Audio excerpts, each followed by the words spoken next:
നമുക്ക് ജ്ഞാനപ്പാന, പൂന്താനത്തിൻ്റെ ജ്ഞാനപ്പാന, അതിൽ നിന്നുള്ള വരികളാണ് ഇന്ന് പറയുന്നത്. അതിൻ്റെ അർത്ഥവും നമുക്ക് ഗ്രഹിക്കാം.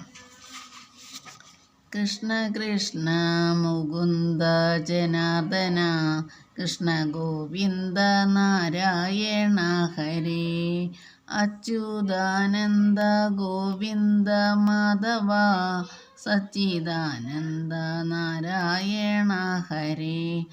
ഭക്തനായ നമ്മുടെ പൂന്താനം ഭഗവാനെ നാമജപം കൊണ്ട് പ്രാർത്ഥിക്കുകയാണ്. അങ്ങോർക്ക് കവിത എഴുതാനുള്ള കഴിവുണ്ടാവണേ എന്ന് പ്രാർത്ഥിച്ചുകൊണ്ട് ആണ് കൃഷ്ണനെ നാമം ജപിക്കണം.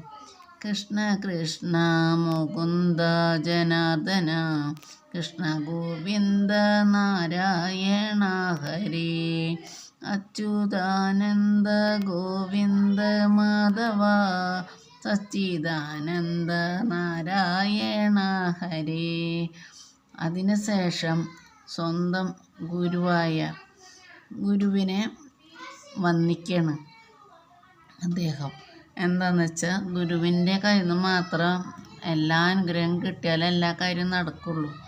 അപ്പോൾ അദ്ദേഹം ഗുരുനാഥൻ തുണ ചെയ്യുക സന്തതം, തിരുനാമങ്ങൾ നാവിന്മേലെപ്പോഴും, പിരിയാതെ ഇരിക്കണം നമ്മുടെ നരജന്മം സഫലമാക്കിയിടുവാൻ.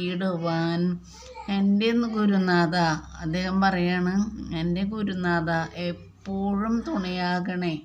മനുഷ്യജന്മത്തിൽ സഫലമാവേണ്ട മോക്ഷം കിട്ടണമെങ്കിൽ ഗുരുവിൻ്റെ അനുഗ്രഹം കൂടിയേ തീരൂ. എപ്പോഴും നാമം ഉച്ചരിക്കാനുള്ള അനുഗ്രഹം തരണമേ എന്ന് ഗുരുവിനോടാണ് അദ്ദേഹം അഭ്യർത്ഥിക്കുന്നത്. എന്ത് കാര്യം മംഗളമായി നടക്കണമെങ്കിൽ ഗുരുവിൻ്റെ അനുഗ്രഹം കൂടിയേ തീരൂ. അതിനാണ് കവി ആദ്യമായി തന്നെ ഗുരുവിനെ വന്ദിക്കുന്നത്. അതിൻ്റെ അർത്ഥം, ഗുരു എന്ന പദത്തിൻ്റെ അർത്ഥം എന്താണെന്ന് വെച്ചാൽ, ഗു എന്ന ശബ്ദം അന്ധകാരത്തെ കാണിക്കുന്നതാണ്.